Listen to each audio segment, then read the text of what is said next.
The alien market on the trading planet was loud and crowded. Ships landed and left every few minutes. Metal crates were moved across the ground. Traders shouted prices in strange languages. The air smelled of dust, oil, and burned fuel. In one corner of this chaos, there was a small cage. It was old, rusted, and placed slightly away from the main crowd. Inside the cage sat a young alien girl. She was very thin. Her clothes were torn. Her hands rested close to her chest. Her head was lowered most of the time, as if she had learned that looking up only brought pain. A red metal tag was attached to her cage. It read, "Returned product. Defective. Do not resell." No one called her by her real name anymore. No one cared to remember it. She had been sold many times before. Every time it ended the same way. She was returned. Some said she was too quiet. Some said she did not obey fast enough. Some said she was useless. But the truth was simple. She was just a girl who had never been treated like a person. Now she sat still, waiting for the next rejection, because that was all she knew. People walked past her cage without stopping. Some laughed, some pointed, some didn't even look at her face. To them, she was just broken stock.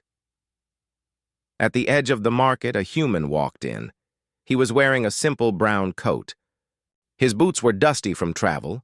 His eyes moved slowly across the market, like he was not in a hurry. His name was Jalin.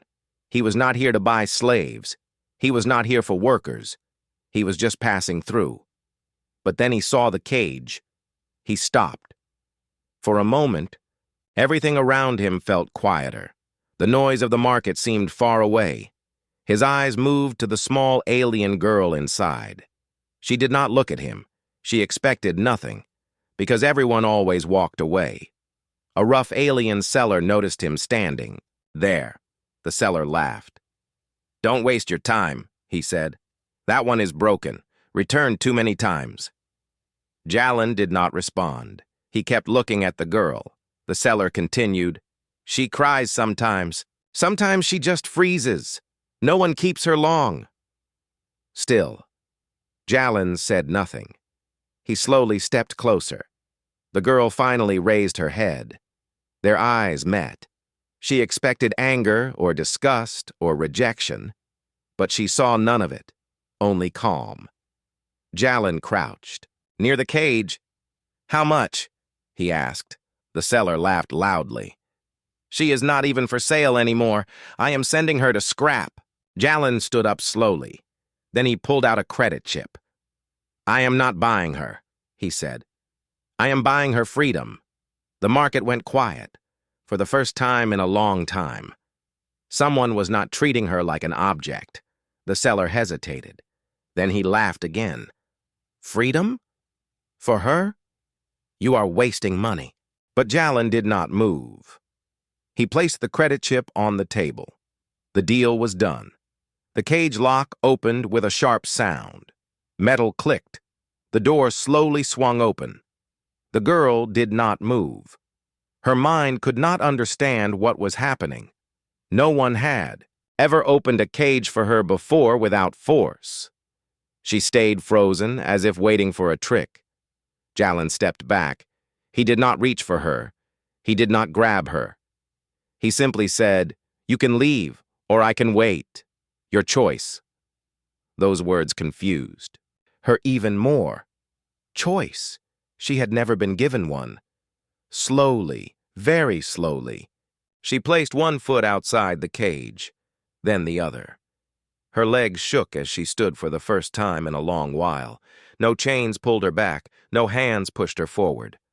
The world felt too open, too wide, too real.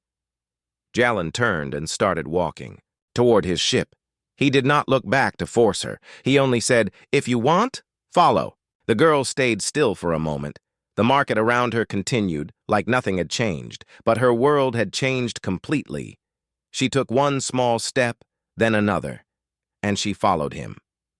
People in the market watched silently. Some were shocked. Some laughed again. But she did not care anymore.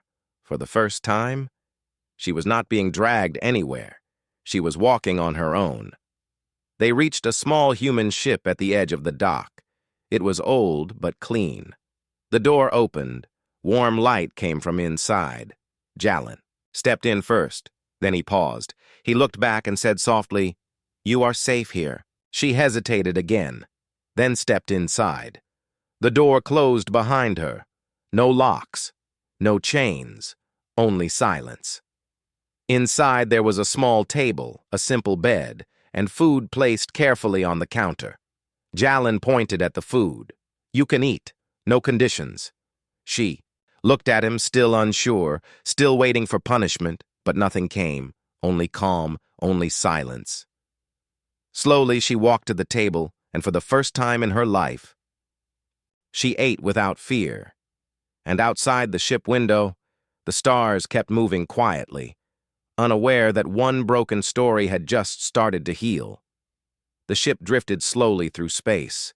Outside the window, stars moved like silent lights. Inside, everything was calm. No shouting, no cages, no fear. For the first time in her life, the alien girl could breathe without waiting for pain. She sat quietly at the small table in the human ship.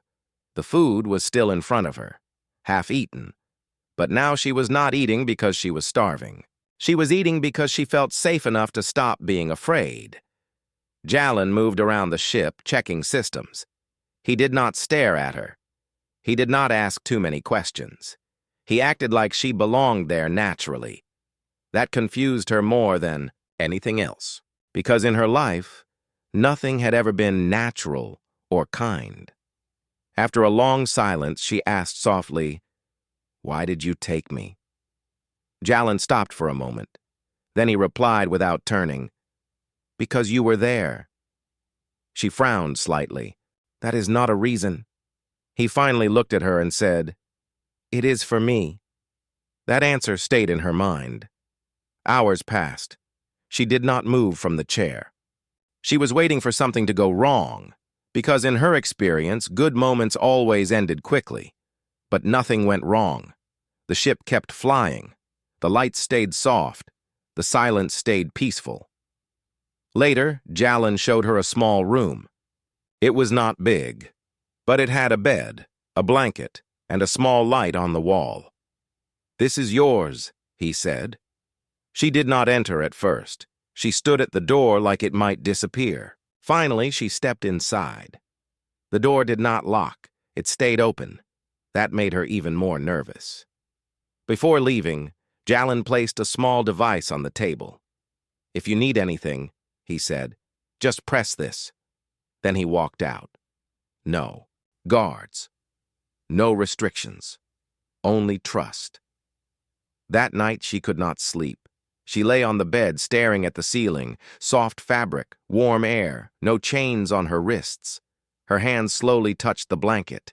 It felt real, not a trick, not a setup, just real.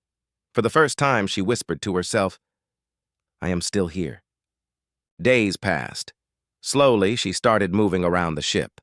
At first, she only watched Jalin work. He fixed engines, repaired systems. Sometimes he hummed softly while working. He never treated her like broken cargo. One day, he handed her a small tool. "Try this," he said. She hesitated, then took it.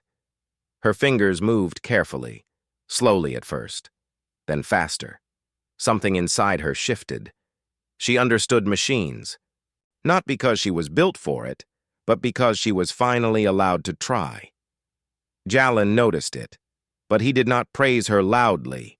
He only said, "You learn fast." For her, those words felt heavier than praise. They felt real. Weeks later, a message arrived on the ship. A signal from the outer colonies.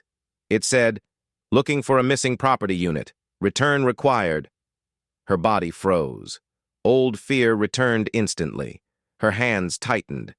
Jalin read the message. Then he turned off the screen. "No," he said simply. Her voice shook. "They will come."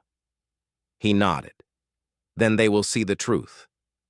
That night, she stood near the window again. But this time, she was not only afraid. Something inside her had changed. She was still the girl who had been rejected, still the girl who had been returned too many times.